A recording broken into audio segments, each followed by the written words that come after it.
नमस्कार, मैं हूं आपके साथ इश्तियाक अहमद और आप देख रहे हैं आर्य न्यूज। उत्तराखंड के रुद्रप्रयाग शहर में कांग्रेस ने महंगाई के खिलाफ अनोखा प्रदर्शन किया और शुक्रवार को कांग्रेस कार्यकर्ताओं ने डीजल, पेट्रोल और गैस के लगातार बढ़ रहे दामों के विरोध का अजब तरीका अपनाया। राज्य सचिव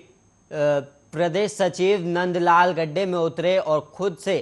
खुद को मिट्टी से ढक लिया और गले तक मिट्टी में धंसकर उन्होंने महंगाई के खिलाफ विरोध जताया और वो 1.5 घंटे तक गड्ढे में ही रहे। और बाहर निकलने के बाद नंदलाल ने कहा कि लगातार बढ़ते दामों से जनता के हालात बदतर हो रहे हैं और महंगाई से आम जनता की कमर टूट गई, लेकिन सरकार को जनता की परवाह नहीं है और सरकार को जनता की परवाह करनी चाहिए। और वहीं लगातार बढ़ रही महंगाई और रसोई गैस सिलेंडर के दामों में बढ़ोतरी के विरोध में देहरादून जिलाधिकारी कार्यालय पर महिला कांग्रेस कार्यकर्ताओं ने भी प्रदर्शन किया और नेता प्रतिपक्ष प्रीतम सिंह ने कहा कि बीजेपी सरकार में जनता बढ़ती महंगाई से परेशान है, जबकि सबका साथ सबका विकास के वादे पर भी सरकार खरी नहीं उतरी है।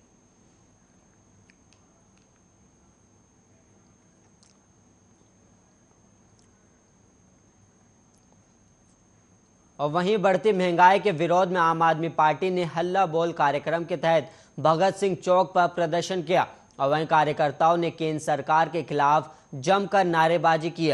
और राज्य प्रदेश उपाध्यक्ष हेमा भंडारी ने कहा कि केंद्र सरकार हर मोर्चे पर असफल साबित हुई है और आज देश में बढ़ती महंगाई सरकार की गलत नीतियों का नतीजा है।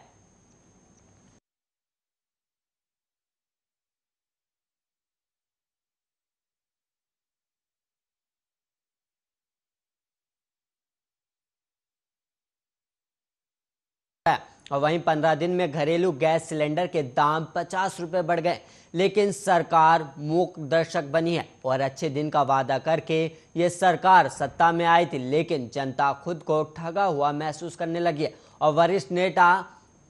अनिल सत्ती ने कहा कि केंद्र सरकार महंगाई को काबू में पाने में असफल साबित हुई है और युवा बेरोजगार है।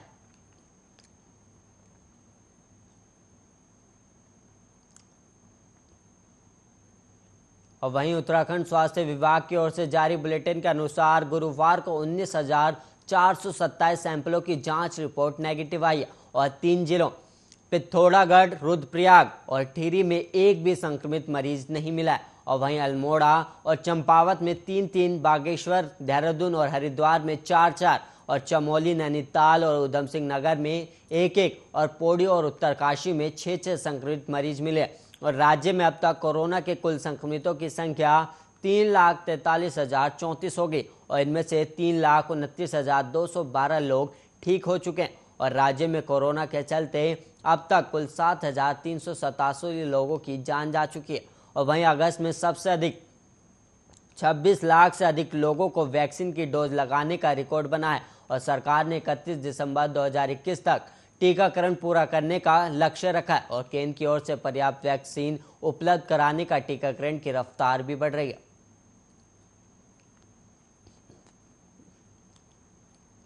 कोरोना संक्रमण से बचाव के लिए उत्तराखंड के पास अब कोविड टीकों की कोई कमी नहीं है और वर्तमान में राज्य में लगभग 11 लाख से ज्यादा वैक्सीन की डोज का स्टॉक उपलब्ध है। बावजूद इसके टीकाकरण केंद्रों पर वैक्सीन की डोज लगवाने के लिए कम लोग पहुंच रहे हैं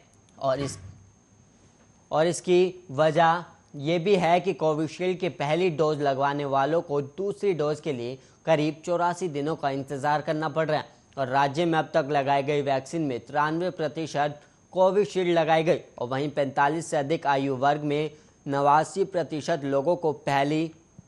और 52% को दूसरी डोज लग चुकी है। और वहीं 18 से 44 आयु वर्ग में 76% को पहली और मात्र 7% को दूसरी खुराक दी गई है। और वहीं राज्य में अब तक कुल 86 लाख लोगों को पहली या दूसरी डोज लगाई जा चुकी है।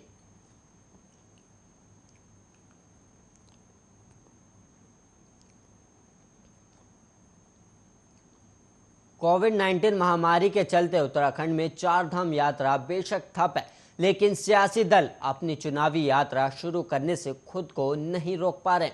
कोरोना की दूसरी लहर में कोविड प्रोटोकॉल की दुहाई देने वाली सत्तारूढ़ बीजेपी और मुख्य विपक्षी दल कांग्रेस ने अपनी अपनी चुनावी यात्रा या रैलियां शुरू करने के लिए कमर कस ली है। चारधाम यात्रा से जुड़े व्यवसाय यात्रा शुरू करने का दबाव बना रहे, लेकिन सरकार चारधाम यात्रा शुरू करने को लेकर निर्णय नहीं ले पा रही और इसकी मुख्य वजह कोरोना संक्रमण का खतरा है। राज्य में बेशक कोरोना संक्रमण की दर अब काफी कम हो चुकी है, लेकिन खतरा पूरी तरह से टला नहीं है और लिहाजा चारधाम यात्रा शुरू होने की सूरत अभी भी दिख नहीं रही। दूसरी ओर 2022 में होने वाले विधानसभा चुनाव के दबाव में सियासी दल अपनी चुनावी यात्राओं को रोकने को तैयार नहीं दिख रहे हैं।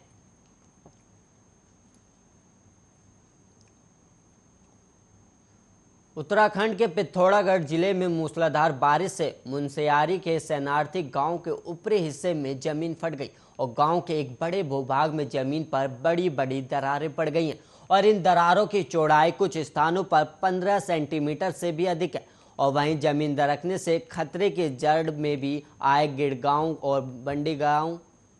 में मकान टुकड़ों में तब्दील हो रहे हैं और वहीं थल मुनस्यारी मोटर मार्ग में स्थित गिरगांव और भंडारी गांव में पिछले एक महीने से जमीन दरक रही है और जाकुला नदी से लेकर गांव तक जमीन धंसने से मकान धीरे धीरे टूटकर कई हिस्सों में बंट रहे हैं और प्रभावित परिवारों को प्रशासन ने सुरक्षित स्थानों पर शिफ्ट करा दिया है और इसी गांव के ठीक सामने स्थित शरणार्थी के खेता टोक में भी आपदा ने दस्तक दी है। पिछले कई दिनों से तेज बारिश के कारण यहां जमीन में 20 से 50 मिलीमीटर लंबी और 15 सेंटीमीटर चौड़ी दरारें पड़ गई हैं।